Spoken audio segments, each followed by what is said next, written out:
I believe that it's not matter that is emitting a field. I think it's the field that creates matter. So when you change the field, you change matter, and the science behind that is very supportive. So my ability to articulate it, my research that I've done since then, and the studies that I've done in additional education has helped me to be able to put together a formula. And that formula, in this present time, is producing very dramatic changes in people's lives and health. And let's do gratitude, appreciation, kindness, thankfulness, and let's start self-regulating. And we put heart rate monitors on them to make sure that they were doing it at 10 minutes a day for 3 days in a row, right? 3 times a day. At the end of 3 days, 3.5 days, we remeasured everything. Their IgA levels went up 50%. 50%. That means that their body was really beginning to move back into balance and homeostasis. So gratitude, the funny thing about gratitude is that we're conditioned and hypnotized into believing that we need a reason to be grateful. No, when something happens to you, or something's happening to you, when you're receiving something, or you've received something, you feel gratitude and you say thank you. Well, when you start to feel gratitude ahead of the actual experience, the emotional signature of gratitude means it's happening to you. It's already happened to you. That gratitude is the ultimate state of receiving. So you can take a person who's been diagnosed with cancer, say as an example, and they're living in fear, and turning that battleship around. Instead of them surrendering to fear every day, you teach them how to surrender to love or to gratitude. And when they start self-regulating, well, their immune system is going to get stronger. We know that. And at the same time, the thought of them getting better is going to make it into the body, because the thought can be received by the feeling of gratitude, because the body's believing as the unconscious mind that it's in a state to receive, that something wonderful is happening to it. So you can begin to program the autonomic nervous system to work in a very different way, and it takes practice, but yes, it's entirely possible. And we measure this, and once you know the skill on how to do this, it's just like anything else. Like, once you know how to do it, you can do it with your eyes open as well as your eyes closed, and you can turn some of those very strong chemicals that we become like addicts. It's a drug. The arousal of the stress hormones.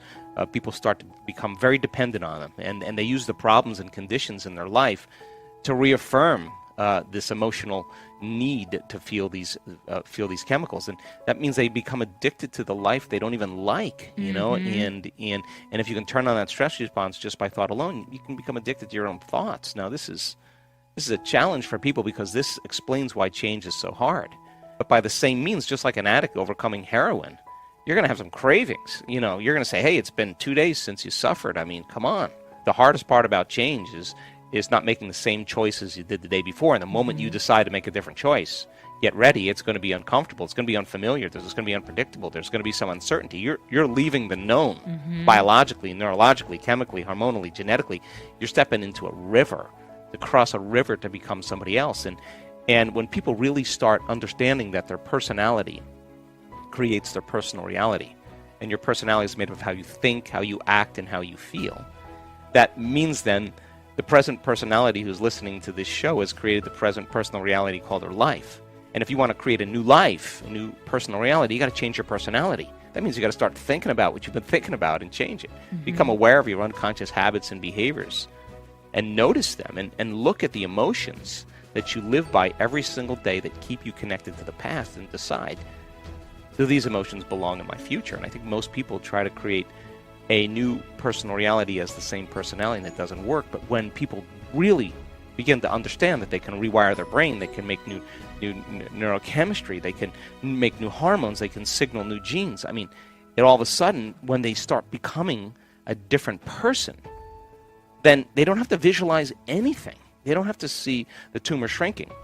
The disease existed in the old person. They're somebody else. And, oh my God. And it just disappears. And it does require unlearning.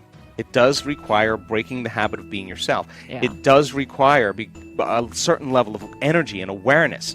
And it requires lighting a match in a dark place and sitting in that discomfort, and not getting up and checking your cell phone, or getting on the phone, or watching TV, you're being distracted by in your computer.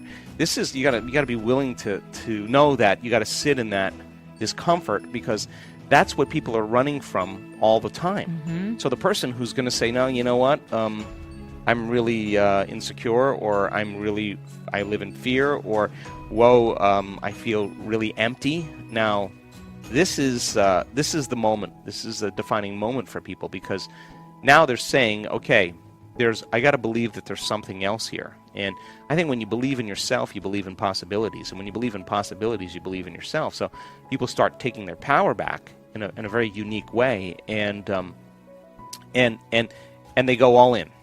They go all in, and they understand then.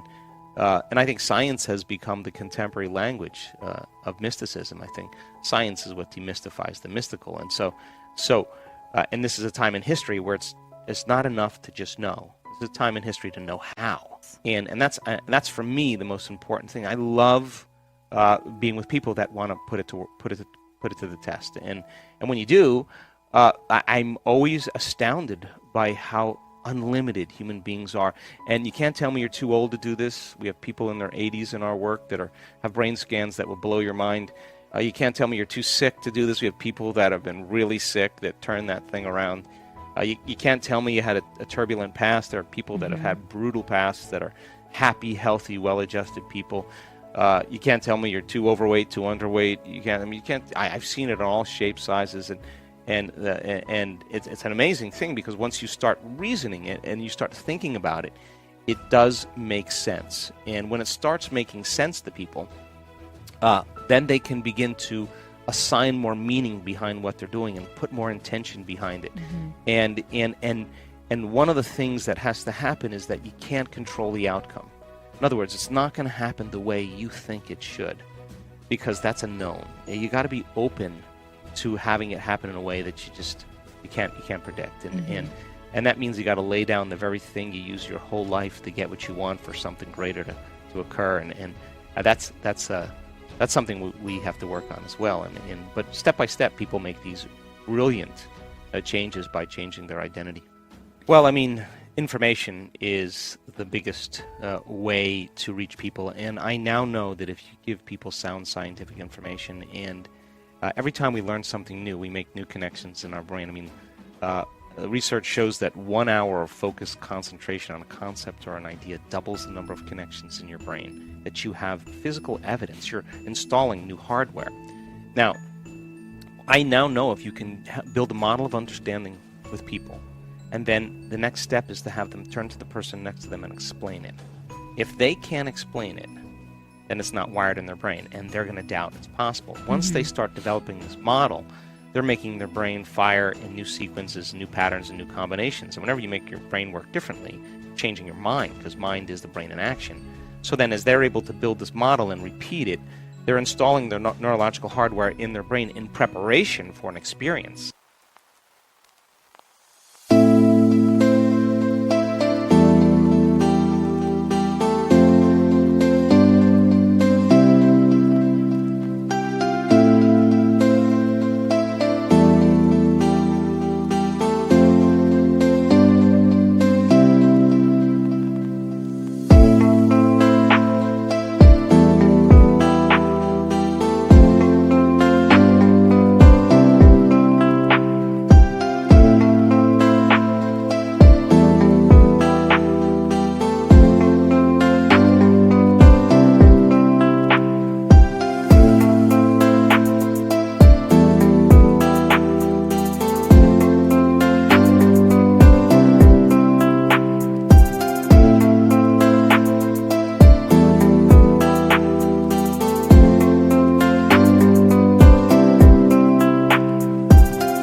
And the more you understand what you're doing and why, the how gets easier. So then if you can set up the conditions in the environment and give people the proper instructions, and certain percentage of those people are going to get their behaviors to match their intentions. They're going to get their actions equal to their thoughts. They're going to get their mind and body working together. And when they do, they're going to have a profound experience. Now, experience further enriches the circuitry in your brain. That's what experience does. It enhances circuitry. And the end product of an experience is an emotion. Now, all of a sudden, you start to feel unlimited. You start to feel inspired, you start to feel abundant, you start to feel empowered, whatever the feeling is. Now you're teaching your body emotionally to understand what your mind is intellectually understood. So knowledge is for the mind and experiences for the body. And in that moment, you're beginning to embody the truth of that philosophy, that theory. And you're literally signaling new genes in new ways. The body's getting new information. And that new information is what's selecting and instructing the gene. And genes make proteins. And proteins are responsible for the structure and function of your body. And the expression of proteins is the expression of life. So all of a sudden, you make new hormones, new enzymes, you make new tissue. The body's, you're beginning to become the very thing that, that you're putting your attention on. Now, if you've done it once, you should be able to do it again. And if you can repeat an experience over and over again, you're going to neurochemically condition your mind and body to begin to work as one. And we've done something so many times that your body now knows how to do it as well as your mind. Now it's innate in you. It's automatic. It's second nature. It's a skill. It's a habit. It's who you become. It's who you are. Now you're beginning to master that philosophy. You're embodying it. You're owning it. So I think we go from philosopher to initiate to master, from mind to body to soul, from knowledge to experience to wisdom, to thinking to doing to being, to learning it with your head, applying it with your hands, and knowing it by heart. And people have to come to a point where they all of a sudden realize that they're a participant in this whole thing. And even if the person says, if they accept, hey, look, I don't know that I can beat this thing, but at least I can live the next several years of my life happy. It makes a huge difference. We are continuing with our daily practice of completing the inspiring quotes. In the previous video, we were looking for two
words of Joe Dispenza's quote. The quote goes like this: "You can change your brain just by..." The correct answer is thinking differently. So you can change your brain just by thinking differently. Congratulations to everyone with the correct answer. This one wasn't so easy, but since I know you love Joe Dispenza, today's quote is also from Joe Dispenza. We are looking for two words. So the quote goes like this: "We cannot create a new future by holding on to the emotions of..." Write your answers in the comments below the video and tell me if you love this video and our new way of ending the videos. If you like this video, give it a thumbs up and share it with your friends. Even if you're not sure what the right answer is, try and guess. The first one with the correct answer is the winner. So don't forget to subscribe and hit that bell button and don't miss any of the new videos and new challenges. If you found this video helpful, share it with your friends. Help me make it more popular. If you really like what we do here and want to support us, you can join our channel and our community for a symbolic fee and gain many other additional features. You can do that by clicking the join button next to the subscribe button, or you can click on the link in the description of this video. Stay good and have a great day.